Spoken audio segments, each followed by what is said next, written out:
Selamat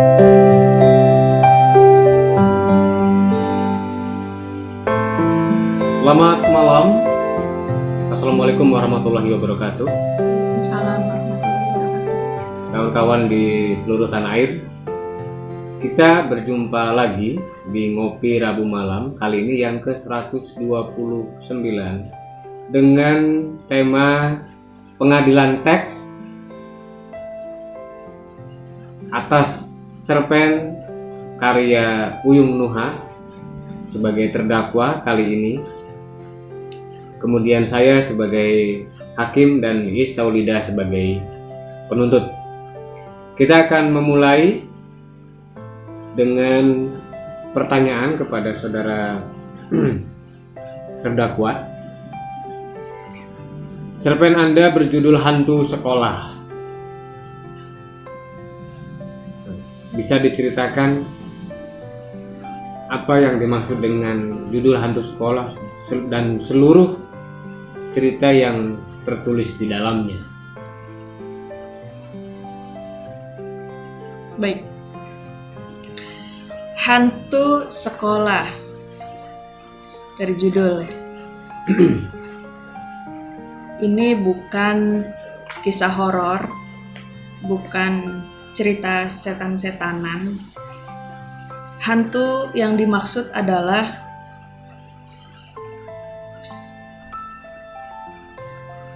menghantui. Jadi ada seorang tokoh bocah bernama Badung yang tinggal bersama ibunya, seorang petani. Setiap hari ibunya sangat bersemangat membangunkan Badung untuk sekolah. Yang ada di pikiran orang tuanya, sekolah itu, atau di dalam pikiran ibunya, sekolah itu yang nanti akan menolong dia kelak, yang nanti bisa mengubah hidupnya. Diharapkan seperti itu. Badung jadi bisa berilmu, kemudian nanti bisa mengangkat derajat orang tuanya. Tetapi kenyataan di lapangan yang dialami Badung, justru sekolah itu tidak menyenangkan. Sekolah membuatnya stres, sekolah membuatnya terbebani, sekolah membuatnya tidak bisa belajar dengan menyenangkan. Karena yang dia alami di sekolah itu, gurunya satu, galak, kemudian suka marah-marah, senang nyetrap gitu.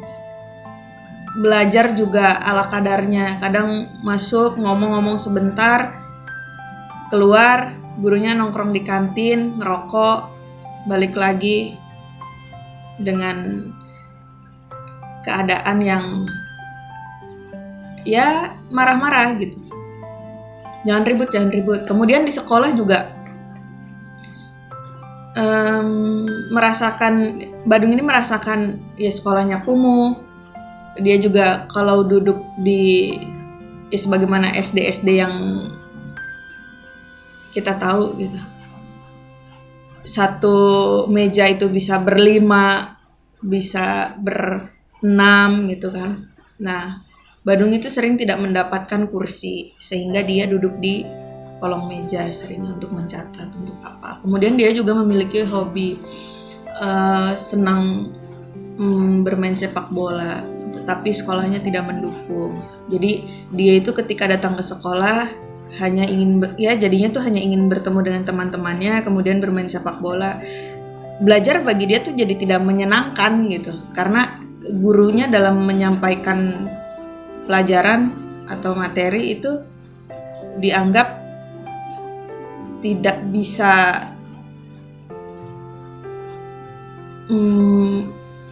masuk gitu ke dalam pikirannya gitu. Tapi ibunya, emak ini itu kekeh, pokoknya apapun yang terjadi, ya sebetulnya juga Badungnya kan nggak cerita gitu, jadi kan nggak tahu juga kan dia di sekolahnya seperti apa gitu. Pokoknya yang jelas sekolah tuh penting gitu bagi orang tuanya, bagi ibunya tuh sekolah itu penting. Mau hujan, mau panas, mau jauh, mau dekat, mau kebanjiran gitu misalnya, ya sekolah gitu. Ibunya sebagai petani ya setelah bangun pagi-pagi, beberes dan lain-lain, itu dia pergi ke sawah, kemudian sebelum pergi ke sawah itu membangunkan Badung dulu gitu. Nah, sampai suatu ketika Badung ini berlaku diam-diam gitu. Dia karena sudah malas sekolah, dia nyantolin baju seragamnya di balik pintu tanpa sepengetahuan ibunya. Kemudian rak sepatunya tuh diacak-acak gitu. Itu untuk agar ibunya menduga bahwa oh iya dia tuh sekolah gitu. Nah, akhirnya tapi perbuatan itu ketahuan juga sama ibunya. Ibunya kecewa, ibunya marah besar sampai nempeleng Badung. Nah, dari situ Badung tambah tidak ingin pergi sekolah, sampai dirayu-rayu sama gurunya gitu. Kemudian dibelikan seragam pramuka baru, sama tas baru. Oleh ibunya tetap dia tidak mau sekolah. Karena bagi Badung, ibunya cukup sudah gitu mengajarkan, justru ibunya gitu yang banyak mengajarkan tentang kejujuran misalnya, terus kasih sayang, tidak boleh berbohong misalnya gitu. Itu ibunya yang mengajarkan. Nah, di sekolah tuh dia cuma taunya datang untuk dimarahi, untuk disetrap, pernah gara-gara tidak berangkat upacara gitu, upacara hari Senin. Itu dia ditempeleng sama gurunya. Jadi dia menganggap bahwa sekolah tuh ya apa sih, di mana gitu letak menyenangkan ya, katanya belajar, katanya menuntut ilmu. Kok saya tiap hari dihukum gitu. Terus ketika dia bertanya misalnya kepada gurunya, itu dijawabnya ngaco-ngaco gitu. Jadi dia merasa ya buat apa sih sekolah, saya kan bisa udahlah di sawah aja gitu sama emak. Dia bisa bermain dengan kerbau, dengan sapi gitu, nyari jamur, atau bermain di sungai gitu kan, nyari ikan. Dia bisa main tanah liat. Terus selain itu juga dia lebih suka, lebih dia membandingkan gitu, lebih senang berangkat ngaji gitu daripada harus ke sekolah. Karena ketika dia mengaji, ustadznya atau guru ngajinya tuh baik gitu, dia mau ngajarin. Kalau misalnya dia berhasil menghafal satu surat, dia diberi hadiah gitu.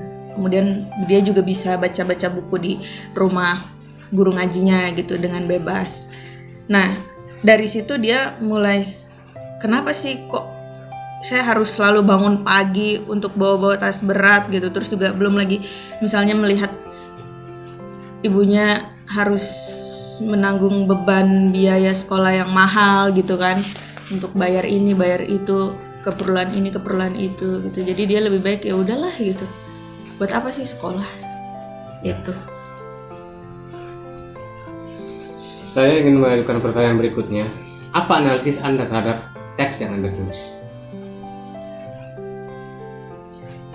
Maksudnya? Analisisnya seperti apa? Sudut pandangnya gimana? Kemudian apa yang tergambar di dalam tulisan ini bisakah kita temui dalam realitas keseharian? Bisa. Dan sebabnya apa? Bisa.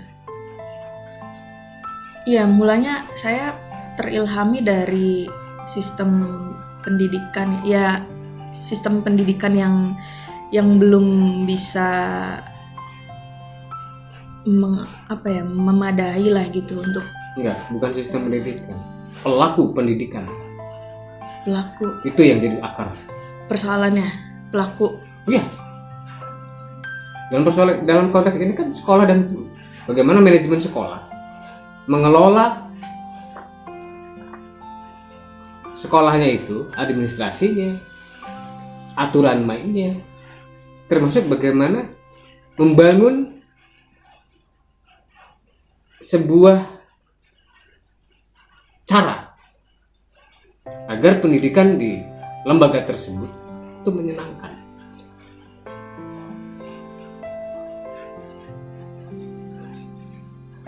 Jadi bukan semata sistemnya. Sistem dari dulu sampai hari ini saya pikir tidak begitu banyak berubah. Sistem berubah, orangnya masih itu saja kan. Sistem berubah tidak kemudian mengganti keseluruhan orang-orangnya, kecuali meninggal. Itulah yang jadi persoalan. Di mana-mana sumber daya manusianya. Ya.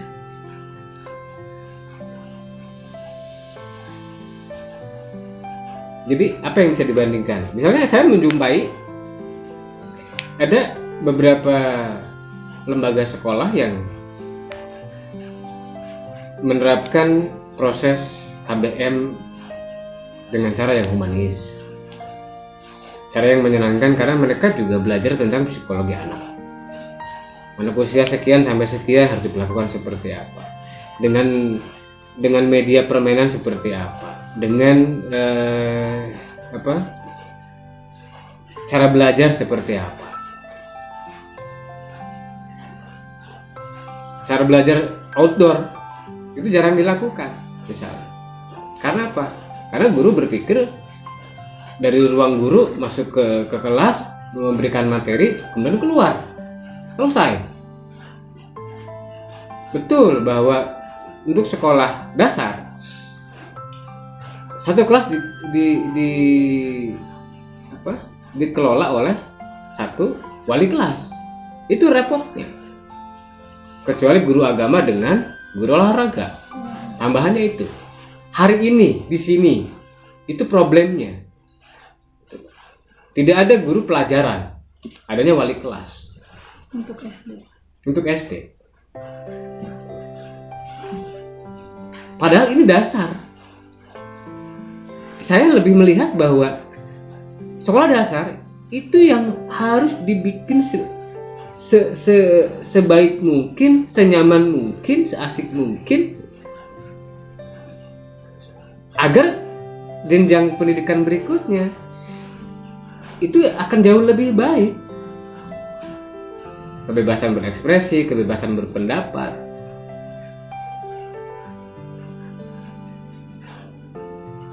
Di sekolah dasar terutama sebenarnya yang harus ini. Kenapa kemudian ini agak, kalau saya mau mengkritisi cara pola pendidikan antar jenjang, misalnya SD, SMP, SMA dan kemudian perguruan tinggi, itu banyak yang tidak sesuai dengan peruntukannya. Misalnya sekarang justru ada playground. Ada playgroup, ada PAUD, ada apa gitu, ada RA, TK. Dari jenjang itu sampai SD itu kan polanya bermain itu lebih menumbuhkan kreativitas, sebenarnya mencari bakat. Nah, SMP baru penjurusan, atau orang lebih terbuka, lebih khusus untuk memilih bakat dan minatnya. Sampai SD itu masih bermain. Ini yang tidak banyak dikerjakan, tidak banyak dilakukan. Kalau kita misalnya nonton Tari Jamen Par, kita nonton Poet Society gitu kan, bagaimana seorang guru bisa melihat potensi siswa bukan karena saintifiknya gitu kan, bukan karena kemampuan sainnya, bukan karena kemampuan bacanya, tetapi karena kemampuan dia membuat lukisan misalnya. Kalau di Poet Society itu bagaimana seorang dosen memberikan pelajaran dengan cara yang ekstrem, dengan cara yang tidak biasa.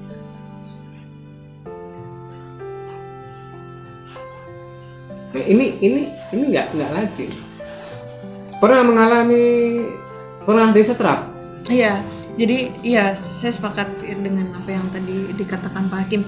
Jadi selain itu juga yang melatar belakangi sebagai analisis tadi itu metode pembelajaran yang mungkin yang tadi disebutkan itu kan sekarang ini gitu, yang lebih humanis lah, lebih bisa. Bukan sekarang.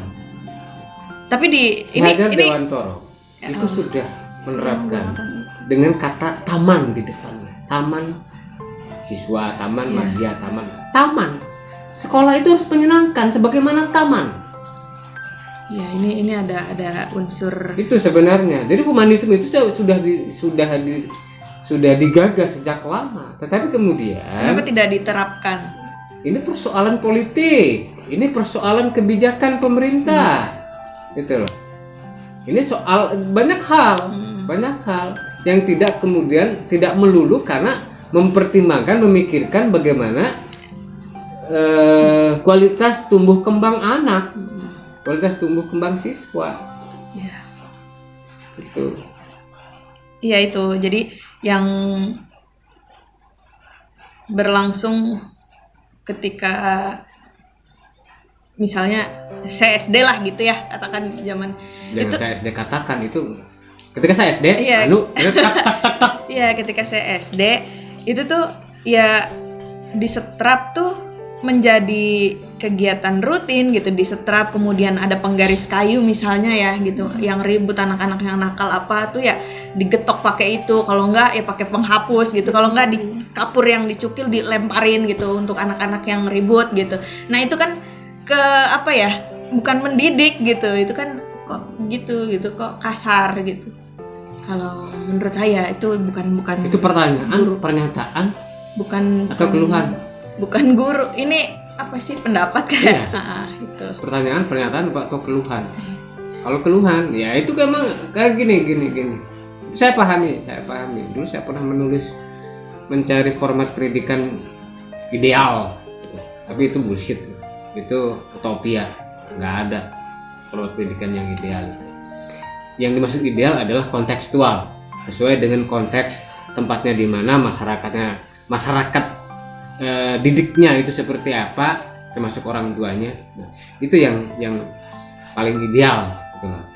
Artinya ya misalnya gini, kalau antara SD di Jakarta dengan SD di Cirebon atau SD yang di pelosok tentu nggak bisa disamakan cara pengajarannya, KBM-nya itu nggak bisa. Harus kontekstual. Misalnya kalau sekolah di Papua gitu harus masuk jam 7, pulang jam berapa misalnya. Sementara mereka ininya bergunung-gunung, berbukit-bukit, berjam-jam. Untuk berangkat sekolah saja mereka nggak pakai sepatu, karena sepatunya cepat rusak. Itu loh. Sebagaimana Laskar Pelangi misalnya, susah sekolah. Ya, yang di pelosok seperti apa? Artinya kan pendidikan tetap kontekstual gitu loh. Yang menjadi persoalan adalah apa yang berlangsung di kota lain yang sesuai dengan konteks kota itu dibawa ke sini, dibawa ke sana, tidak sesuai dengan konteksnya. Itu yang jadi masalah. Semua diseragamkan. Tentara. Karena saya juga pernah mengalami, ini sedikit curhat. Karena wali kelasnya tidak manusiawi, saya katakan biadab, saya bolos sampai 23 hari. Saya nggak mau masuk sekolah. Saya dibujuk oleh banyak orang, oleh banyak pihak. Permintaan saya satu, ganti wali kelasnya. Karena apa? dia tidak layak menjadi guru, tidak layak menjadi pengajar, tidak layak menjadi wali kelas. Itu kelas 3 SD. Saya sudah berpikir demikian. Guru tidak selayaknya demikian. Ada dalam kepala saya, meskipun saya tidak bisa menjelaskan saat itu, saya punya format ideal yang namanya guru tuh mestinya begini gitu. Kalaupun dia marah dengan cara begini.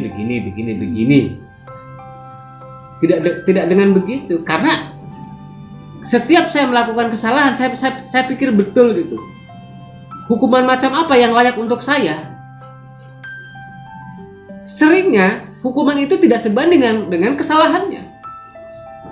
Itu akibat misalnya gurunya punya masalah sendiri, punya problem gitu ya. Iya, dilampiaskan ke siswa jadi pelampiasan. Ya kan gaji guru kecil. Yang suruh jadi guru siapa? Kalau bilang gaji guru kecil, yang suruh jadi guru siapa? Tuh. Artinya apa? Ketika misalnya jadi guru kecil gitu loh, gaji guru dengan kondisi anak-anak yang seperti itu, terus dia mau protes karena gajinya kecil, terus kemudian anak-anak harus seperti yang ada di dalam bayangannya. Ketika itu tidak terjadi, apa yang dilakukan? Artinya yang harus bahagia adalah gurunya dulu sebelum dia membahagiakan siswa. Kalau gurunya tidak bahagia, siswa akan sengsara. Siswa akan lebih sengsara. Itu persoalannya gitu loh. Jadi makanya kalau saya lebih sepakat dengan misalnya gaji guru kecil, ya sesuaikan dengan kemampuan dia mengajar dan konteks siswanya saat itu. Kalau dia stres, dia ada di dalam ruangan, keluar aja kemana? Di luar kelas. Jangan mikir biaya. Dulu saya waktu kecil pelajaran olahraga, karena guru olahraganya punya bebek, olahraganya di sawah, nyari kepiting dengan keong untuk bebeknya dia. Berdaya sekali ya gurunya. Nah, itu ada musim ini nggak? Ya, muridnya. Misalnya ngasih, seneng. Misalnya nilai karena kecil, bebas pelajaran. terus pakai baju olahraga dari pagi sampai sore, sampai siang. Tapi ke sawah, pakai baju olahraga tapi ke sawah. Seneng nyari kepiting dengan keong itu untuk bebek. Daripada di kelas. Untuk bebeknya guru olahraga. Tuh, daripada di kelas, bete. Ya, sumpek ya. Mainan bambu, berisik.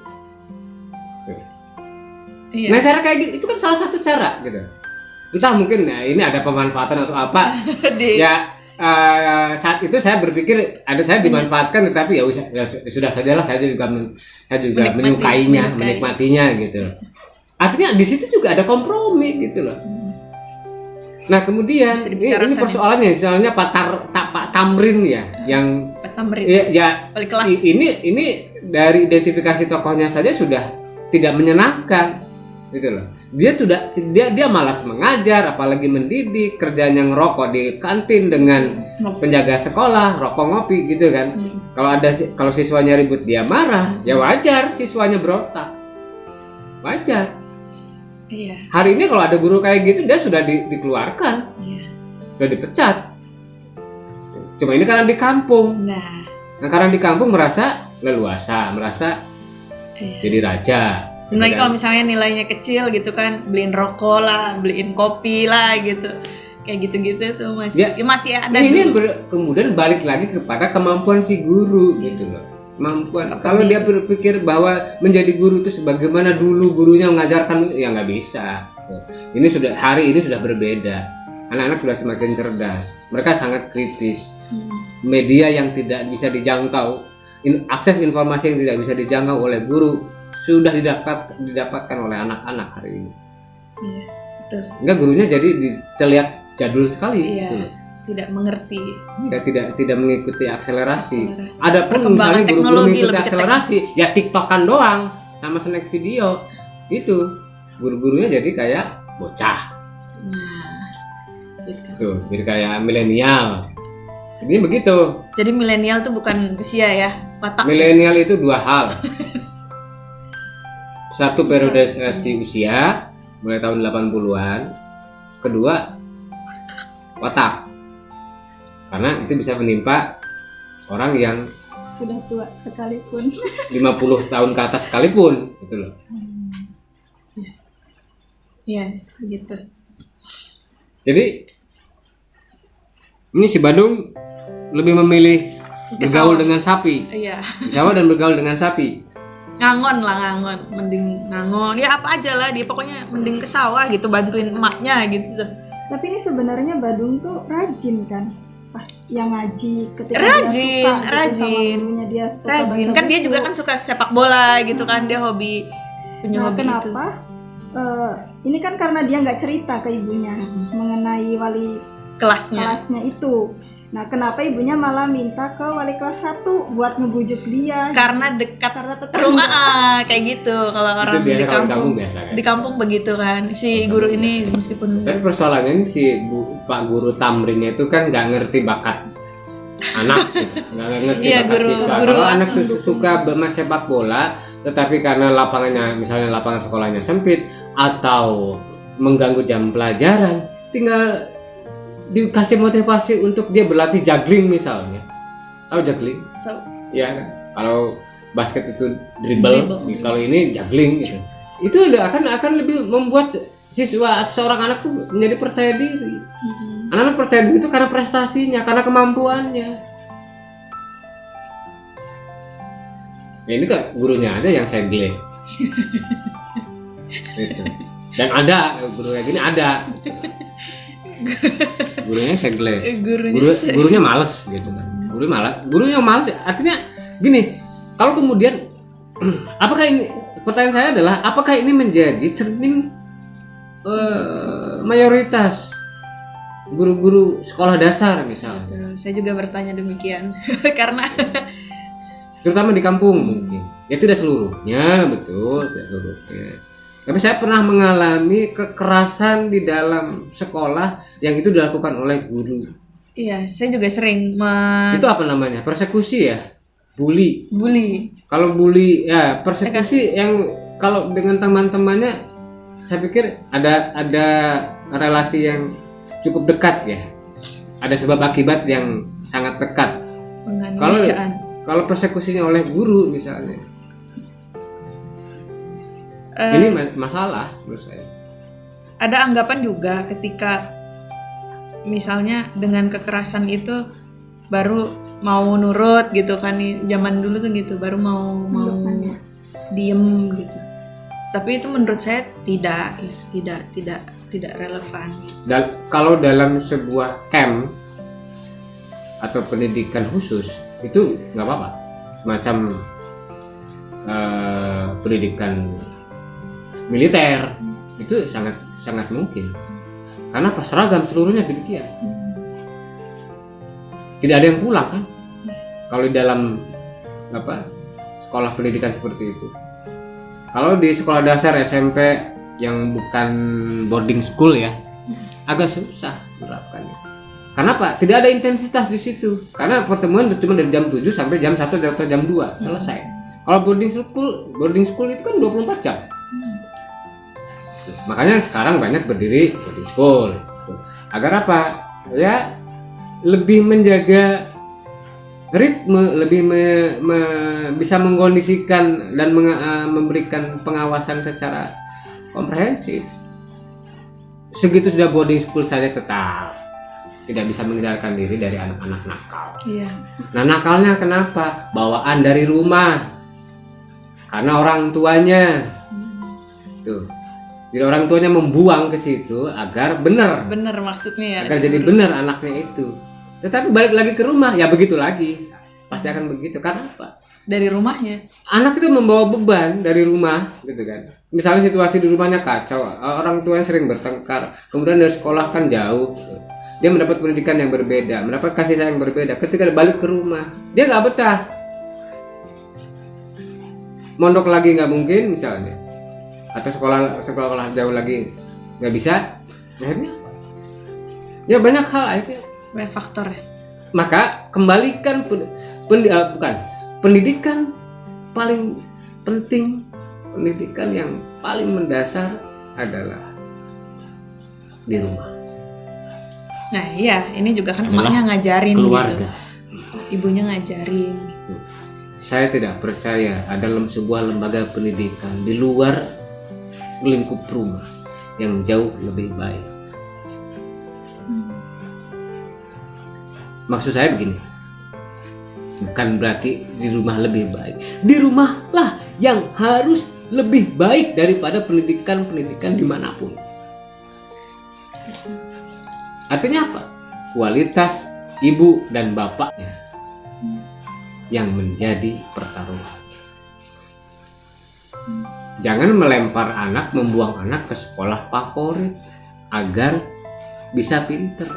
Hari ini anak-anak pinter itu bukan karena di sekolah, karena kursus.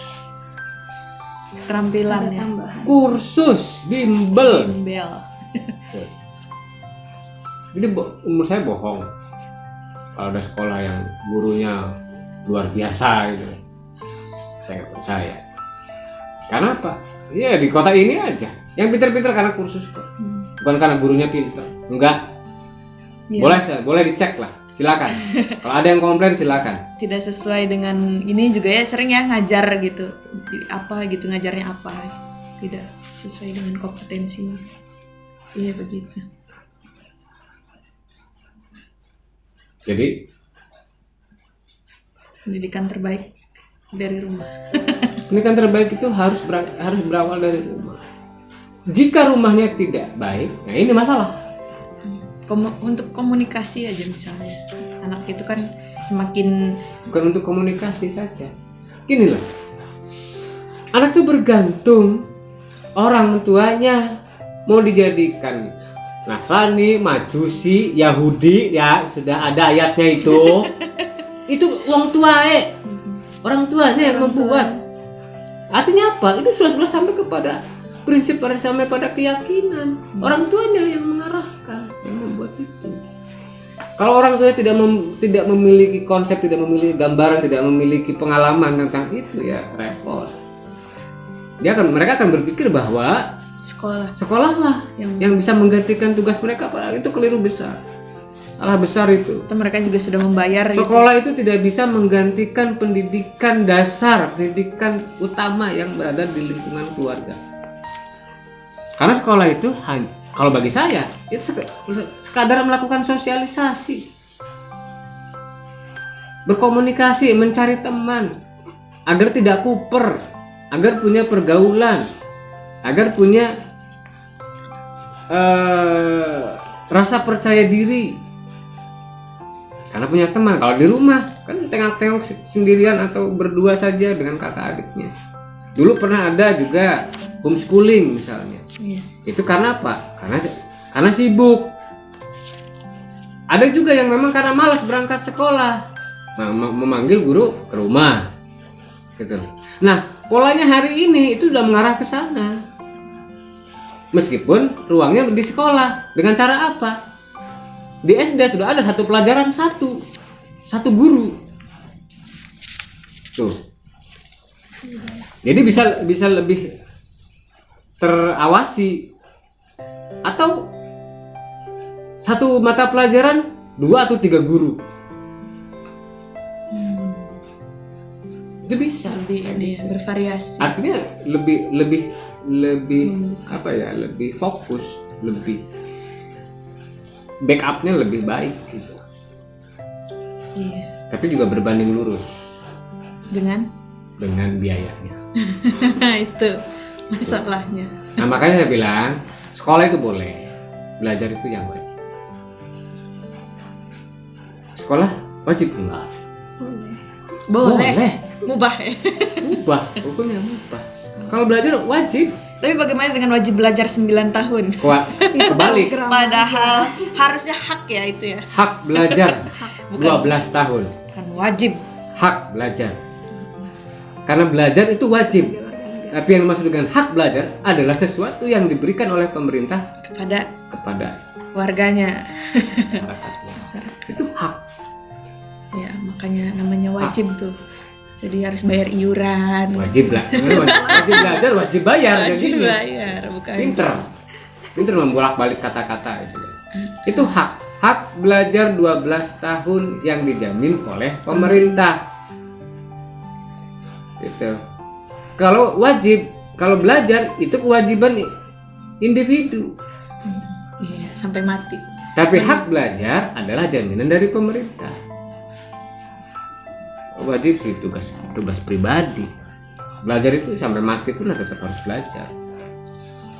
Itu bedanya. Iya. Ketika di Jepang juga misalnya ya gempa itu yang ditanyakan tuh sisa guru tuh berapa gitu. Bukan ya karena mungkin di sana pendidikannya bagus ya. Bukan pendidikannya bagus. Guru SDM-nya menghargai pendidikan. Penghargaan terhadap guru, penghargaan terhadap dunia pendidikan. Karena terbukti dengan itu mereka jadi berkembang. Iya. Nah, sekarang di kita keyakinan macam apa? Kurikulum aja ganti-ganti. Bukan. Itu mencoba. Apa yang membuat kita yakin terhadap sesuatu? Apa? Kemampuan. Apa? Yang hari ini kita terima itu yang membuat kita yakin itu apa? Gak ada. Semuanya membuat kita pesimis. Iya. Guru tidak membuat kita yakin. Siapa lagi yang membuat kita yakin? Jangan bicara Tuhan. Selesai. Karena Tuhan Nggak ada saja pembicaraan. tidak kita yakini. Iya Bisa ganti keyakinan. bisa ganti Bisa keyakinan. kita keyakinan, bisa naik turun keimanan. Gitu. Sekarang apa yang bisa membuat kita yakin hari ini? Persoalan apa? Pendidikan macam apa yang membuat kita yakin? Enggak ada. Iya, bahkan hari ini yang pendidikan online saja itu banyak siswa yang Nah itu nggak usah makin kacau lah menurut saya. Makin kacau, makin nggak jelas. Hanya korban. Ini hanya untuk memenuhi syarat. Apa webinar juga apa sih sebenarnya? malah bikin mata buta ya, ada yang matanya buta. Ya artinya ya ini memenuhi syarat aja. Format belajar gitu. Syarat KBM. Ngerjain buat Tapi laporan. efeknya enggak. Iya, ngerjain. Makanya terus. kemudian ya kembali lagi kepada yang namanya belajar itu wajib. Sekolah maupun tidak sekolah, belajar itu wajib. Agar seseorang membangun rasa percaya dirinya lewat kemampuan-kemampuan yang diusahakannya. Gitu. Jadi IPK-nya 5 misalnya seorang yang wisudawan gitu. IPK-nya 5 juga nggak bakal menjamin dia percaya diri kok. Iya, tidak dibuktikan. Percaya diri saja. Enggak. Percaya diri. Apalagi dia bisa menguasai persoalan. Yang mengatasi keadaan. Kita lulus dari sarjana banyak yang bingung. Akhirnya apa? Sekenanya. Ya udah yang penting menggawe. Yang penting itu. Memang di kuliahnya juga dia udah lebih salah lagi, lebih keliru lagi kalau ketika kuliah berpikir bahwa ijazahnya akan membuat dia terjamin pekerjaan yang akan terjamin lewat ijazahnya. Itu lebih menurut saya lebih tolol lagi. Saya harus katakan itu nggak ada itu mahasiswa yang berpikir bahwa ijazahnya itu akan menolong dia. Itu menurut saya botol tuh apa? yang menolong dia itu tangannya sendiri, bukan ijazahnya.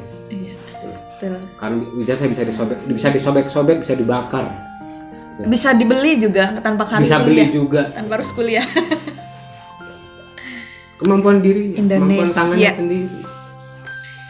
Iya, Jadi kalau ada orang sekolah tinggi ya kecuali dia memang pemikir misalnya, seorang ilmuwan, akademisi, nggak ada persoalan. Tetapi kalau ada yang berpikir bahwa dengan ijazahnya dia akan selamat hidupnya, dia akan terjamin hidupnya, itu yang menurut saya walik-walik silite. PNS kan. Ya, saya sudah melewati masa pembahasan PNS. Ya, PNS itu Selesai. saya justru kalau PNS pegawai negeri swasta, PNS. sekarang namanya. PSN PSN, ASN, aparatur. Aparatur Swasta nasional. Swasta Sipil. swasta nasional. Sipil. Sipil negara. Aparatur sipil negara. Itu ASN sekarang.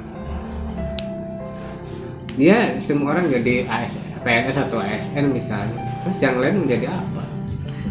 Kenapa berpikir jadi ASN? Biar masa tuanya Ada pensiun. ada pensiun. Padahal itu dana yang dia tabung ya Tabungan. Emang dia akan tua? Nggak tahu juga sih umurnya. Gitu. buat anaknya gitu kan. Tiap bulan paling tidak ada pemasukan gitu. Tiap Paling bulan tidak dianggap stabil. Stabil. kerja nggak kerja dibayar. Iya. Oh berarti merongrong negara dong, rongrong uang rakyat. Karena dia nggak kerja aja dibayar. Iya. Sementara orang yang tidak jadi ASN harus banting tulang untuk bisa dibayar. Dan bayar pajak pula Hmm. untuk bayar pajak. Iya, betul. Ya kan ASN bisa sering saya juga menjumpai pagi-pagi sudah ada di pasar gitu sudah. Iya, makanya sempat ada razia. Iya, ada razia. ASN itu kan ya karena begitu, gitu. Bandel ya. Udah Bukan segitu, bandel, udah nggak dibayar. tahu diri. Sudah dibayar negara meskipun nggak kerja, Masih begitu. masih main-main, jalan-jalan gitu loh. Leha-leha. Kita Terus harus terang-terangan ngomong kayak gini tuh. kalau melayani jutek Karena gitu apa? ya. Kita nyari kerja, nyari duit itu setengah mati gitu loh. Kalau nggak kerja kita nggak dapet duit. Iya. Gitu. Sampai kurus nggak bisa makan nasi. Betul. Nah, itu. Sampai nggak bisa makan nasi. Termasuk- Nggak cerita aja. Gitu. Nggak ngomong aja, nggak ngomong. Iya itu. Apalagi? Tapi ada loh mas kasus yang Apa? sekolahnya tuh udah berusaha keras biar dia tidak berhenti sekolah, tapi karena lingkungannya mengenalkan uang, jadi dia lebih memilih ke Ya. uang. Iya. Iya, Itu misalnya juga ngamen atau apa ya. Ya itu juga ada Nah, gitu. sekolah dapat duit enggak malah ngeluarin duit. Ya udah mendingan saya ngamen malah dapat duit Iya. gitu loh. Banyak yang Banyak. Itu kan lingkungan keluarga. Pada mulanya keluarga. Kembali lagi. Misalnya lingkungan di luar ya, pergaulan misalnya. Ketika keluarganya bisa mengelola, saya pikir sebelum keluar itu dia sudah ketika keluar itu dia punya filter. Makanya dari dalam rumah dulu, dari dalam rumah. Tapi tidak seluruh pasangan rumah tangga, misalnya suami istri itu bisa mengelola keluarga. Itu lagi di persoalan. Iya, betul. Ada teman kecil Bagaimana saya cara juga. ngurus anak gitu? Nggak ada di kepala. Tidak tuh. tergambar, tidak terkonsep. Gimana ya? Udah seperti tetangga sebelah aja lah. Kan berpikirnya hanya begitu. Iya, bucakan bemong kanan. Nah, ini Ya, persoalannya. seperti itu. Maka saya sering bertanya, Anda sebagai perempuan, gitulah. Kemudian sebagai sarjana, nanti kalau punya anak, apa bedanya cara mendidik Anda yang sarjana dengan cara mendidik tetangga Anda yang cuma lulus SD? Pertanyaan saya di situ. Ya kalau sama aja dengan yang cuma lulus SD misalnya, ngapain sarjana segala? Ada pertanggungjawaban akademik di situ. Apalagi kalau nilainya A semua. Iya, nilai A semua. IPK-nya 4, 5. IPK 5,5 gitu kan. Masuk anak gak bisa. Terus ngapain? Kan wanita kurir. Apa yang Anda pelajari? Wanita kurir ibunya. Dari sekian ratus SKS itu, mana mata kuliah yang bisa menolong kehidupan Anda Tidak setelah ada. kuliah? Tidak ada, untuk nyari uang juga tidak ada. Mata kuliah mana gitu. Ada nggak? Iya. Nggak ada. Iya, betul. Jadi saya juga teringat teman masa kecil saya, anaknya orang kaya, bos, anaknya pinter, ranking ya pas ya, sekolah itu kan masih ranking ya, ranking. Tapi dia nggak mau melanjutkan gitu ke jenjang yang lebih tinggi. Ya nggak apa sih sekolah, ada wong tua kita be suki cek, gitu dia bilang gitu. Terus juga mending dagang baik kayak wong tua kita gitu. Ya karena Sugi. berpikir bahwa Ya uang tadi sih kalau. hidup pendidikan dibandingkan dengan kekayaan. Tapi kemudian dia menyesal, kenapa saya tidak sekolah? Tidak sekolah sampai. Sekolah Kenapa harus itu menyesal? adalah media untuk mengembangkan diri. Betul. Setidaknya. Di dalamnya bisa saja sembari mencari uang. Itulah bedanya orang yang Sekolah dan tidak. makan bangku sekolah Makan dengan yang tidak. Pergaulan, cara menyikapi kehidupan, cara memandang persoalan, cara memperlakukan ini itu, gitu loh. Cara berkomunikasi itu yang membedakan. Karena apa? Karena dia bergaul dengan banyak orang, dengan banyak situasi. Tuh. Dia cuma lulus SD. Ada teman kita kan, Iya. cuma lulus SD, tapi koleksi bukunya ada 15.000. Gila itu. Ya itu yang disebut dengan belajar. Nah, karena hobi dia baca. Baca. Dia Baca. baca. Ya SD Dan jadi SD-nya penulis. benar baca. Oke, Rudi penulis dari Boroyong. Itu. Jadi ya lagi-lagi gitu loh. Kembalinya kepada belajar. Bukan sekolah, bukan lembaga pendidikan dan seterusnya. Dengan belajar, dan terutama ini kalau soal hobi baca itu sudah dibuktikan oleh kawan-kawan kita. Iya. Ya itu ini ya. Tuh. Tanpa harus belajar sekolah. Tanpa harus sekolah. Harus sekolah. Nah, bedanya kenapa? Ada rasa minder. Kita sih saya sih nggak sekolah. Artinya apa? Pergaulannya berbeda, tingkat anunya dan lain-lain lah gitu. Itu yang kemudian tidak bisa digantikan karena itu pengalaman. Kecuali Ayub Rosidi dengan Ayat Rohaidi. Iya. Saya Orang berhenti besar. sekolah sampai SMP, tapi saya akan nanti di akhir saya akan sama sepertimu, sama-sama profesor. Itulah Profesor Ayub dengan Profesor Ayat. Kalau Ayat profesor doktor, kalau Ayub profesor saja karena cuma lulus SMP. Mengerikan. Lo jauh lebih terkenal Ayub Rosidi. Ayub Rosidi. Jauh lebih, bukan cuma terkenal sih, jauh lebih menonjol. Modalnya apa? Nah disitulah yang kemudian tidak sekolah tapi percaya diri. Karena pergaulannya pergaulan akademik. Dia tidak sekolah tapi bergaul dengan orang yang sekolah, bergaul dengan orang yang kuliah, bergaul dengan ini, dengan ilmuwan dan sebagainya. Itu Unik ya. jadi si Badung ini boleh bergaul dengan sapi, boleh bergaul dengan sawah, tetapi dia Baca. tetap baca buku. Iya. Baca buku dia Setiap hari baca. di rumah Ustadz Ngaji. Gitu. Mahmud. Apapun dibaca. Gitu. Apapun dibaca. Iya ya. Hanya Biar tetap berpikir, biar tidak bodoh. biar tidak bodoh. Apapun dibaca. Apalagi?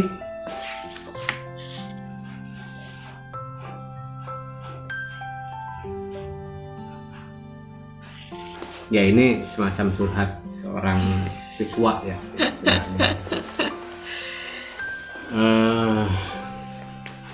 Dihantui sekolah. Iya. Ya sekolah yang menghantui. Bukan Bukan hantu angker, yang ada di bukan angker, bukan sekolah angker, bukan. Apalagi tapi wingit. sekolah yang Menghantui. menghantui, Sekolah yang menghantui. sekolah yang tidak menyenangkan. Nah ini sebenarnya persoalan biasa juga.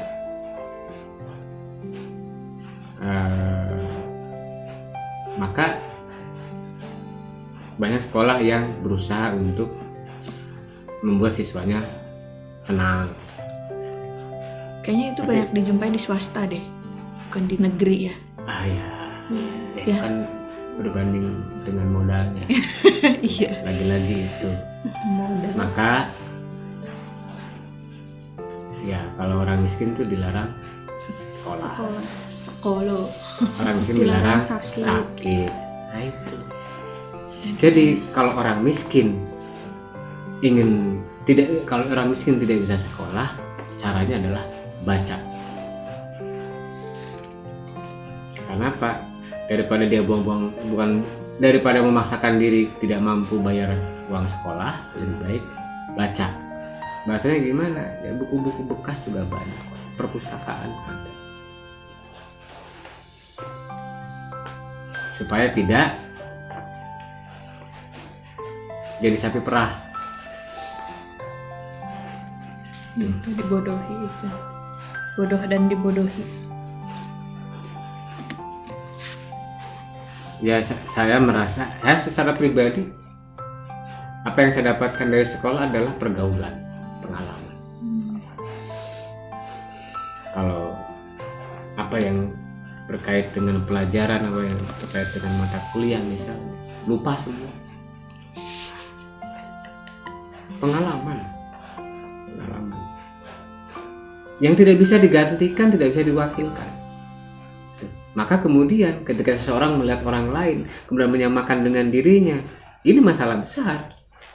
Nah, pengalaman setiap orang termasuk bagaimana cara pandangnya itu tidak akan pernah bisa sama. Itu yang membedakan pengalaman dengan cara berpikir yang berbeda. Tidak kan bisa ya aku coba gini deh, harusnya begini, harusnya begitu, nggak bisa. Pola militeristik misalnya, pola yang lain nggak bisa dipertemukan. Sudut pandang, pengalaman, cara berpikir berbeda, yang diseragamkan. Kalaupun ada adalah standar umum, lagi-lagi standar umum. Standar umum itu bukan yang umum kerjakan. Kalau yang umum kerjakan belum tentu standar. Yang dimaksud dengan standar umum itu dari aturannya, dari kesepakatan non formalnya.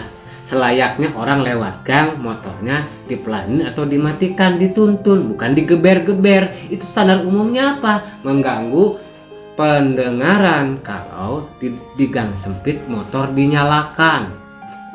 Punya kuping enggak? Kalau nggak punya kuping, ya dipukul kupingnya oleh orang di dalam rumah kiri kanan itu. Makanya ada di gang-gang sempit itu ngebut benjut. Itu standar umum. Karena apa?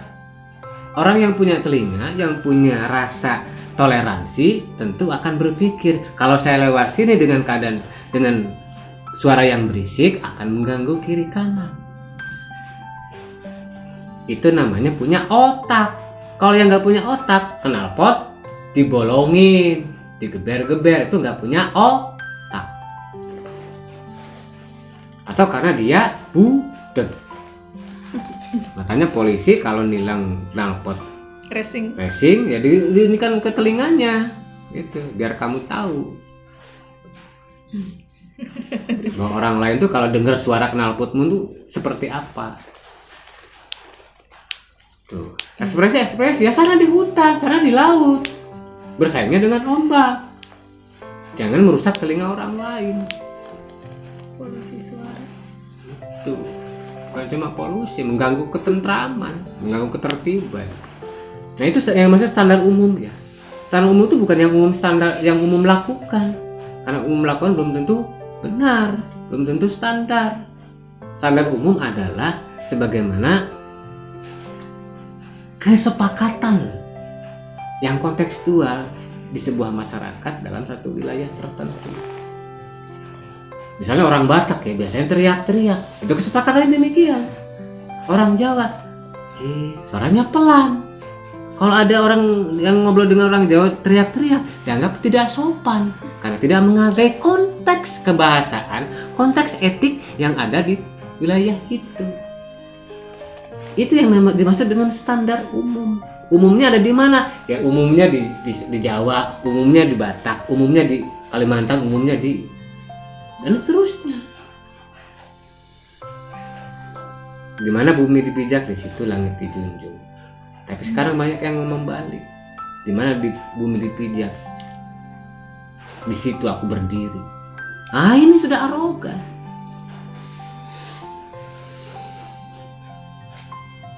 Iya, nilai ya yang nggak ada ya hari ini. Iya kan, punten aja tuh udah jarang. Di mana bumi dipijak, langit dijunjung kan? Iya kan? Langit dijunjung.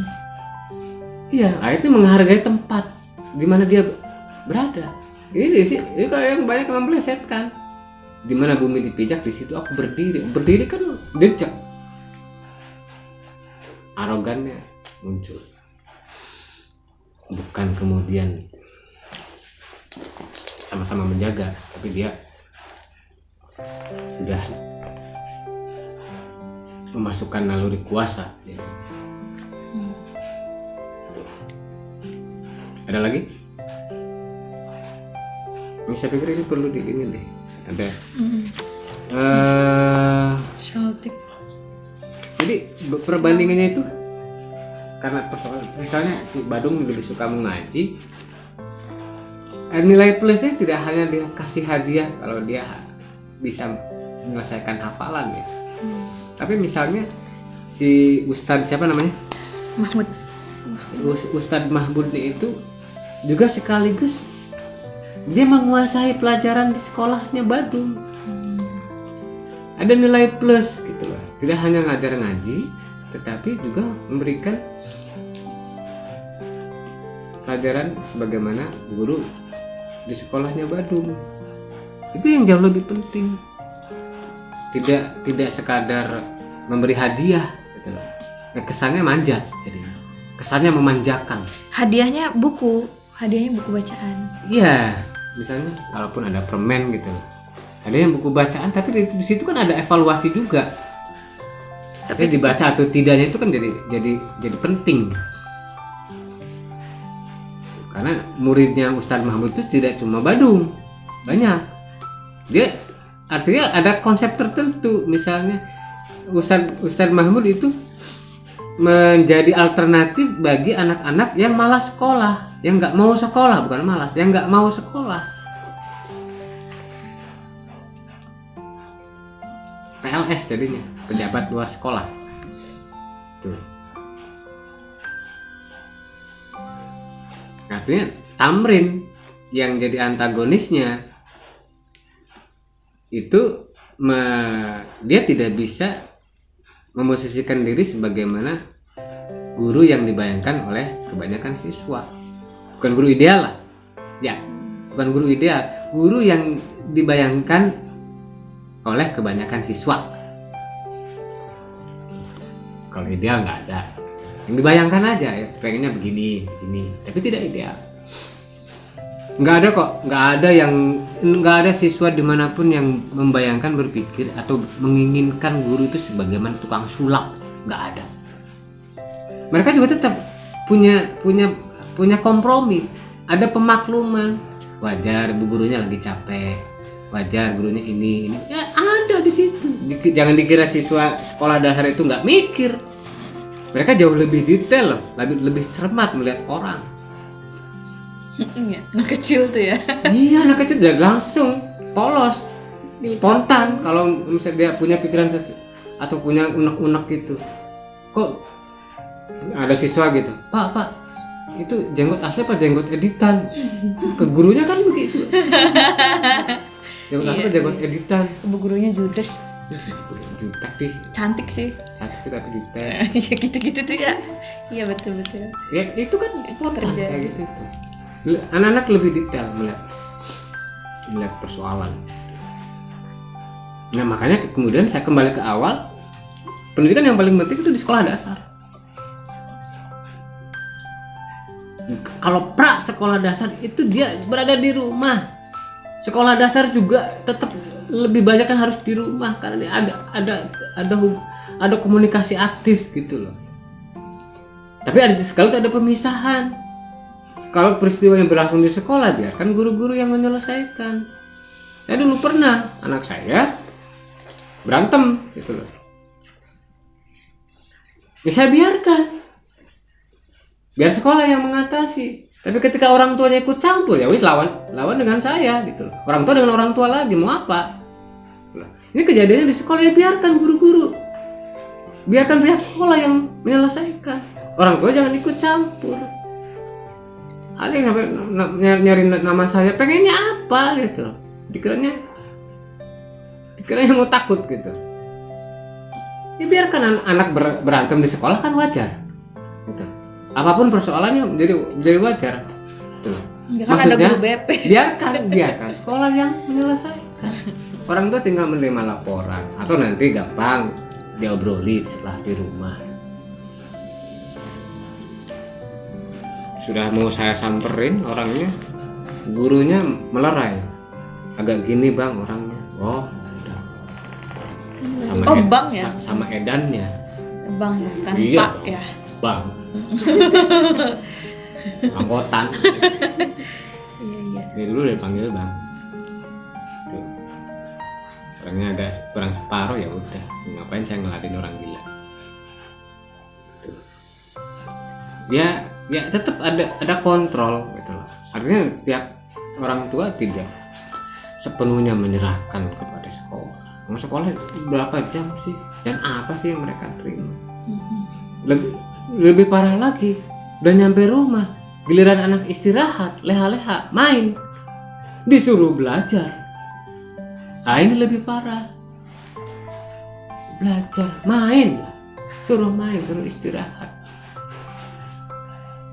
Artinya ada keseimbangan di situ. Seharian dia belajar, main, tetapi dengan situasi yang saya pikir stres. Siswa-siswa di sekolah itu hampir semuanya, hampir ya, stres. Kita tidak. Atau lu aja kali gitu kan.